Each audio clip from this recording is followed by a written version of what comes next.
Selamat pagi teman-teman dan ibu guru. Nama saya Zainul Axel Sander dan beserta anggota kelompok saya Yeremias Quaresma Gavrielo, Juan Ricardo, Alvin Francisco. Hari ini kita akan menjelaskan materi tentang kebijakan pendudukan Jepang di Indonesia. Pada masa pendudukan Jepang di Indonesia, Jepang menerapkan kebijakan dalam berbagai bidang, yaitu bidang politik, bidang ekonomi, bidang sosial, bidang pendidikan, bidang budaya, dan bidang militer.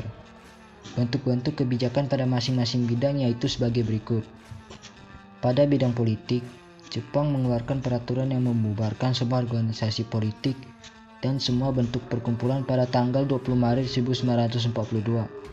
Kemudian Jepang mengeluarkan Undang-Undang Nomor 2 pada tanggal 8 September 1942 yang berisi pemerintah Jepang berhak mengendalikan seluruh organisasi nasional. Jepang juga menerapkan sistem autarki yang dimana masing-masing daerah harus memenuhi kebutuhan sendiri dan kebutuhan perang, dan sistem ini diterapkan di setiap wilayah ekonomi. Pada bidang ekonomi, Jepang mewajibkan para petani di Jawa menanam padi dengan ketentuan seperti berikut. Yang pertama, seluruh padi berada di bawah pengawasan negara. Yang kedua, hanya pemerintah yang dapat mengumpulkan dan menyalurkan padi dengan jumlah yang ditentukan oleh pemerintah.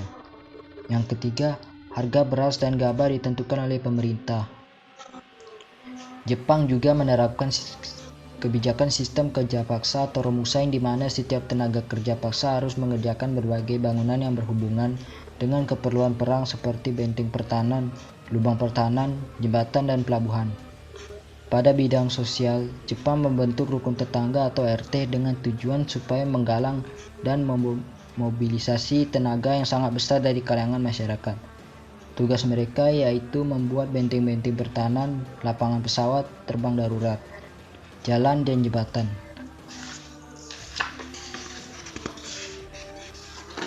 Terbentuknya rukun tetangga atau RT ini akan otomatis mempermudah pengawasan dan pengerahan masyarakat untuk melakukan kerja bakti yang serupa dengan kerja paksa atau kontroversi tersebut.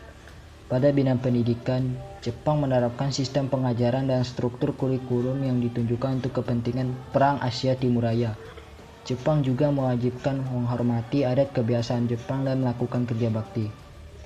Pada bidang budaya, Jepang mendirikan sebuah pusat kebudayaan pada tanggal 2 April 1943 yang bernama Keimin Bunkei Shisodo untuk menanamkan dan menyebarkan kesenian dan kebudayaan Jepang. Jepang juga mewajibkan penduduk memasang bendera Jepang pada hari besar Jepang, mengumandangkan lagu kebangsaan Jepang pada setiap upacara kenegaraan, serta menggunakan sistem penanggalan Jepang. Dan yang terakhir pada bidang militer, Jepang menjadikan seluruh daerah Hindia Belanda menjadi 3 daerah pemerintahan militer, yaitu sebagai berikut. Yang pertama, daerah bagian tengah meliputi Jawa dan Madura dengan kantor pusat di Batavia atau Jakarta di bawah Angkatan Darat. Yang kedua, daerah bagian barat meliputi Sumatera dengan kantor pusat Bukit Tinggi di bawah Angkatan Darat. Yang ketiga, daerah bagian timur meliputi Kalimantan, Sulawesi, Nusantara, Maluku, dan Irian Jaya dengan kantor pusat di Makassar di bawah Angkatan Laut. Baik, terima kasih.